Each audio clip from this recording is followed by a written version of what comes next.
নমস্কার বন্ধুরা, আমার রান্নাঘরে সবাইকে স্বাগত জানিয়ে আজ আমি একটা রান্না শুরু করছি। সেটা হচ্ছে আমের আচার। আমার ছেলে বলছে, বাড়ি এসছে, ছেলে এসে বলছে যে মা, কুলের আচার তো খাওয়া শেষ হয়ে গেল, আচারটাও শেষ, তাহলে এবার আমের আচার বানিয়ে দাও। তা আমি বললাম যে চল তাহলে বাড়িতে বাগানে গাছে দুটো আম পেড়ে আচার বানিয়ে তোকে দিচ্ছি। তা বাগানের আম বানাতে গেলে আমগুলো একটু বড় হলে পরে আচারটা ভালো হয়, কিন্তু খুব একটা বড় হয় না, ছোট আম, তাই দিয়েই আজকে আচার বানাবো। আসুন, খুব ছোট নয়, যথেষ্ট পরিমাণে বড় হয়েছে, আর একটু বড় হলে পরে বেশ ভালো হয়। তা গাছে দুটো আম পেড়ে নিই, দিয়ে ওকে আচার বানিয়ে দিতে হবে। ও খুব শখ। এই দেখুন, এইরকমভাবে দেওয়া আছে আমগুলো ঢাকা, কারণ আমাদের বাড়িতে প্রচুর পরিমাণে হনুমান আসে, সেই জন্য আমগুলোকে ঢাকা দিয়ে রাখা আছে। তা আসুন, একটা আম পেড়ে দেখায়। হ্যাঁ দেখুন কত আঠা পড়ছে, খুব একটা বড় হয় না, তবে যথেষ্ট হয়েছে বলছি। আর একটা নিয়ে নেব। বাপরে, কি আঠা পড়ছে! টাটকা আমের একটা আলাদা, বাড়ির গাছের আম মানে তো আর একটা আলাদা জিনিস।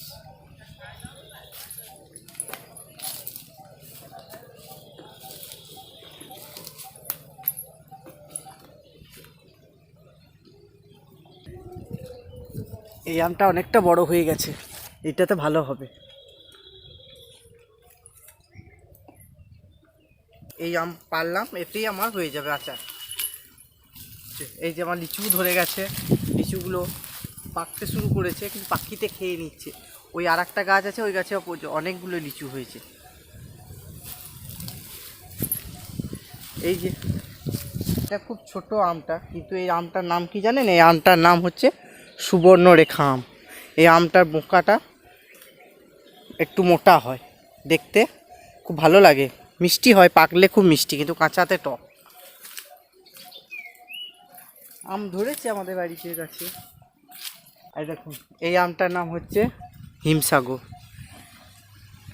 এই আমটা এই আর আছে, সব ফাঁকতে আমগুলো সব পাড়া হয়ে গেছে।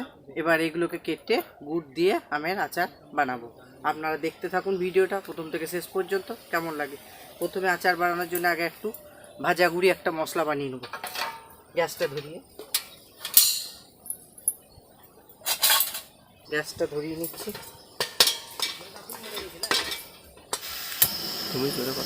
গ্যাসটা ধরিয়ে নিলাম। এবার ভাজা মশলা বানাবো। ভাজা আচারটা বানানোর জন্য তেল নিয়েছি, নুন নিয়েছি পরিমাণ মতো, হলুদ নিয়েছি, আর ভাজা মশলা বানাবার জন্য কয়েকটা শুকনো লঙ্কা, ধনে, জিরে আর মৌরি দিয়ে ভাজা মশলাটা বানিয়ে নেব। আর এই যে আখের গুড় নিয়েছি, আচার কিন্তু আখের গুড় ছাড়া ভালো হয় না, তাই আখের গুড় নিয়েছি। ভাজা গুঁড়িটা করে নিচ্ছি, তার জন্যে ধনে, জিরে, মৌরি আর দুটো শুকনো লঙ্কা দিয়ে দিলাম। এই একটা ভাজা মশলা বানিয়ে নেব।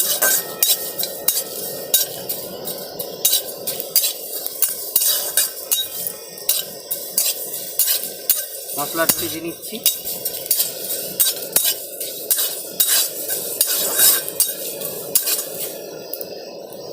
ভাজা মশলাটা তৈরি হয়ে গেছে। এই যে ভেজে নিয়েছি, খুব একটা লাল করে ভাজবো না, তাহলে পুরো পুড়ে যাবে।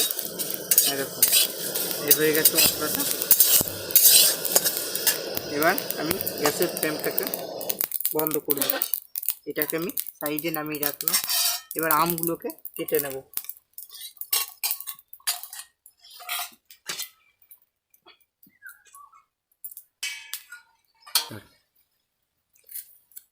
কত আঠা পড়ছে, টাটকা আম না, টাটকা আমে আঠাটা প্রচুর হয়।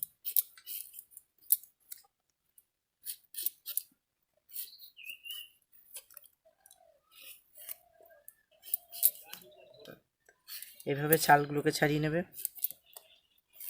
সমস্ত ছালটা ছাড়িয়ে আমি দেখিয়ে দিচ্ছি, এইভাবে কেটে নেবে।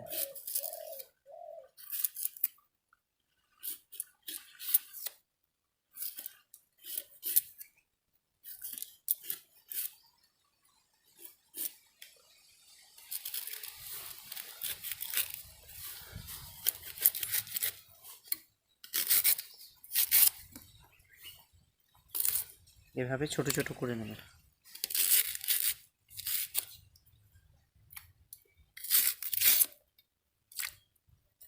একটু আঁটি আঁটি ভাব হয়ে গেছে আমটা।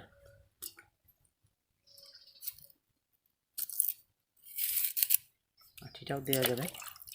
আবার একটা ছাড়িয়ে নিচ্ছি।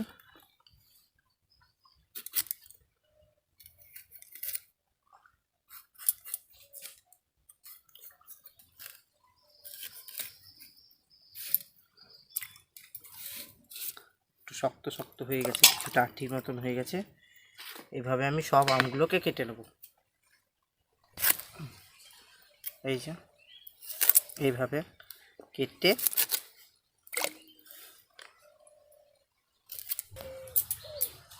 দেখুন বন্ধুরা, আমগুলো সব কেটে ধুয়ে নিয়েছি।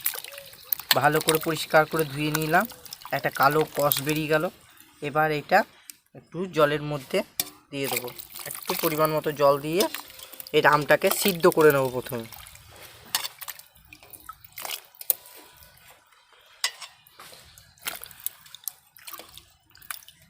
এই সিদ্ধ করে এই আচারটা যদি বানানো হয় না, খেতে খুব সুন্দর লাগে, একদম পুরো জেলির মতো লাগে আচারটা। গ্যাসটা ধরিয়ে নিচ্ছি, এটা বসিয়ে দিলাম, ঢাকনা দিয়ে দিচ্ছি। ততক্ষণে বন্ধুরা আমি মশলাটা গুঁড়িয়ে নেব, বা যে ভাজা মশলাটা বানিয়েছি সেটা শিলে গুঁড়ো করে নেব।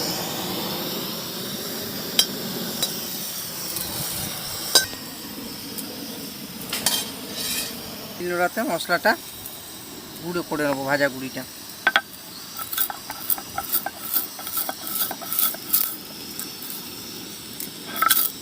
এই ভাজা মশলার সেন্টটা খুব ভালো লাগে, খুব সুন্দর সেন্ট। আর আচারে দিলে তো আর কোনো কথাই নাই, আচার আরও টেস্টি হয়ে যায়।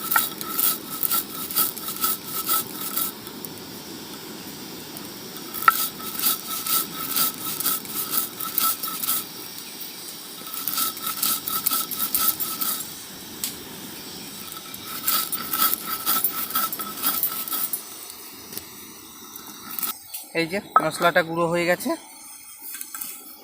এই দেখুন। এটা আমি হাত দিয়ে তুলে নেব।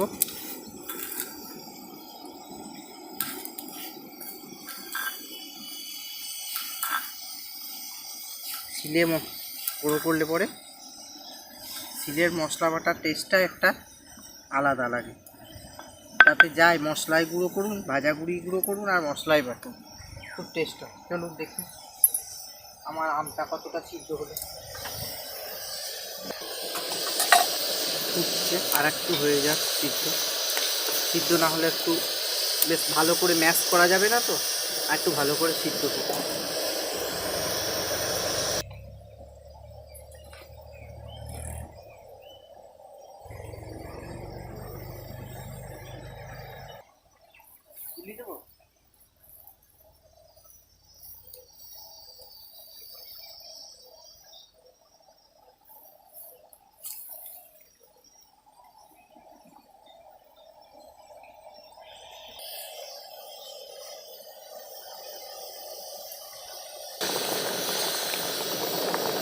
এই দেখুন টকবক করে ফুটছে, আর একটু সিদ্ধ হবে।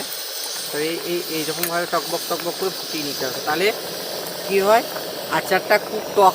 আমগুলো যে টক থাকলে পরে অতটা টক লাগে না, যদি সিদ্ধ করে জলটা ফেলে দেওয়া হয় একটু টকের পরিমাণটা তখন কিন্তু কমে যায়। সিদ্ধ হয়ে গেছে আমটা। এবার আমি আমটাকে গ্যাসটাকে বন্ধ করে দিচ্ছি, নিয়ে আমটা জলটা ছেঁকে নেব।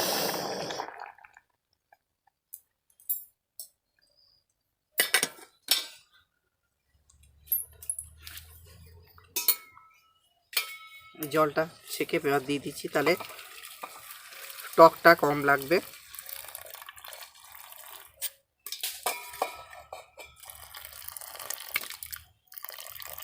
একদম পুরো শুকনোভাবে জলটা ঝরিয়ে নিয়েছি। এবার একটা ম্যাশারের সাহায্যে এমনি করে থেতো করে দেবো। ম্যাশ করে নিয়ে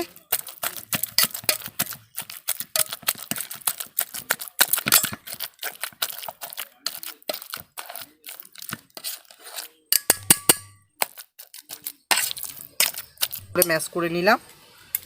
এই দেখুন, এই ম্যাশ করা হয়ে গেছে। এবার আমি কড়াইটা বসিয়ে দিচ্ছি, গ্যাসটা ধরিয়ে দিই।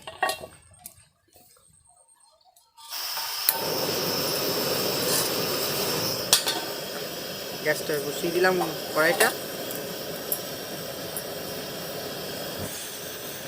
এটা গরম হয়ে গেছে। এবারে তেল দিয়ে দিচ্ছি, পরিমাণ মতো তেল দিলাম।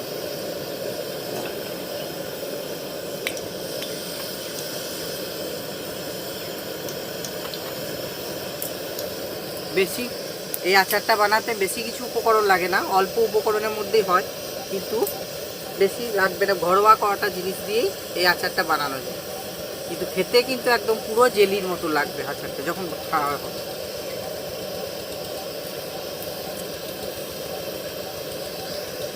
তেলটা গরম হয়ে গেছে, এবার ফোড়ন দিয়ে দিলাম, কয়েকটা শুকনো লঙ্কা, 5 ফোড়ন দিয়ে দিয়েছি। এবার এই ম্যাশ করে রাখা আমটাকে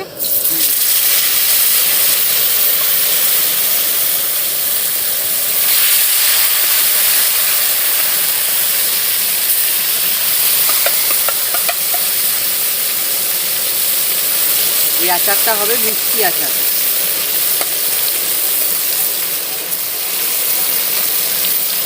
এই সবটা দিয়ে দিলাম ম্যাশ করে রাখা।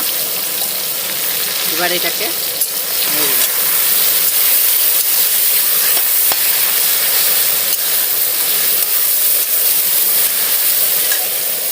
পরিমাণ মতো হলুদ দিয়ে দিচ্ছি,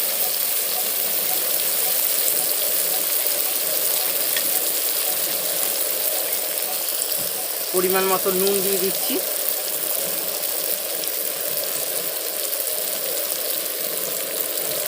আবার একটু নেড়ে নেব, এভাবে ভালো করে একটু ভেজে নিতে হবে। আমার ছেলে খুব ভালোবাসে মিষ্টি আমের আচার, ওরই বায়নাতে আজকে বাড়ির আম পেড়ে বানানো হচ্ছে।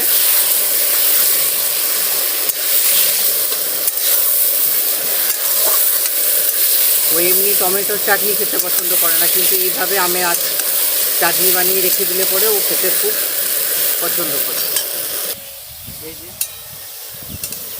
দেখুন, এমনিভাবে প্রথমে আমটাকে ভেজে নিলাম। এভাবে আমটাকে ভেজে নেওয়ার পরে এরপরে গুড়টা দিয়ে দেবো। এই 500 মতো গুড় এটাতে দিয়ে দিই।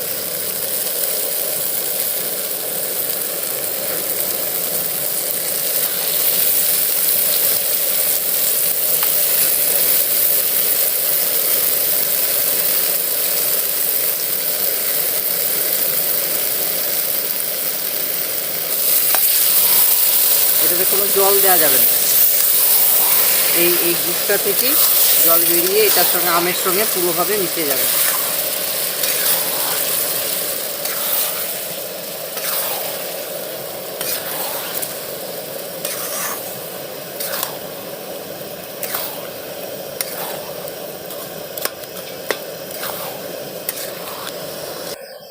প্রচণ্ড গরম পড়েছে, এখন কোনো কিছুই খেতে ইচ্ছা হবে না, কিন্তু এই ডাল ভাত আর বাঙালির পোস্ত, তার সঙ্গে যদি এই আচার থাকে আর কিচ্ছু লাগবে না। একটু পোস্ততে এই আচারটা দিয়ে ভাত একদম পেরিয়ে যাবে, অথচ খেয়েও শান্তি, শরীরটাও খুব ভালো থাকবে।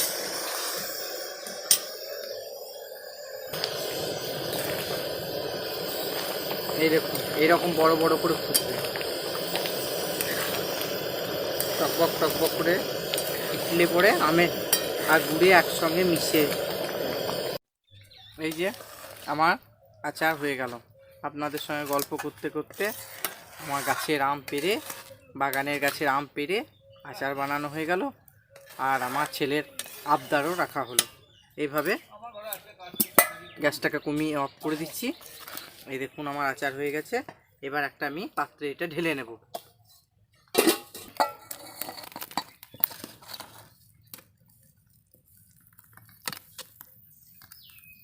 ঢেলে নিচ্ছি।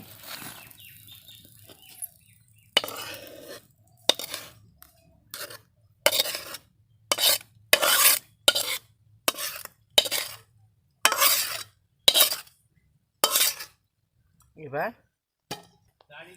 এবার এর মধ্যে যে ভাজা মশলাটা বানিয়ে রেখেছিলাম এটাকে ছড়িয়ে দেবো।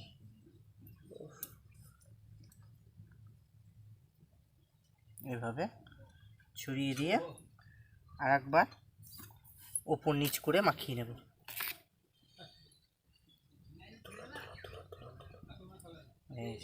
এই দেখো কত সুন্দর আচারটা হয়ে গেছে, কত অল্প সময়ের মধ্যে বানিয়ে ফেললাম গাছের আম পেড়ে। তাহলে আমার আচার তৈরি। আমের আচার গুড় দিয়ে এইভাবে বানাবেন, মিষ্টিটাও কম লাগবে। উপরন্ত কি সিদ্ধ করে যদি বানান তাহলে পরে টকটা কম লাগবে আর খেতে ভালো লাগবে। আর যদি আমার এই চ্যানেলটিকে ভালো লেগে থাকে লাইক, কমেন্ট আর সাবস্ক্রাইব করবেন।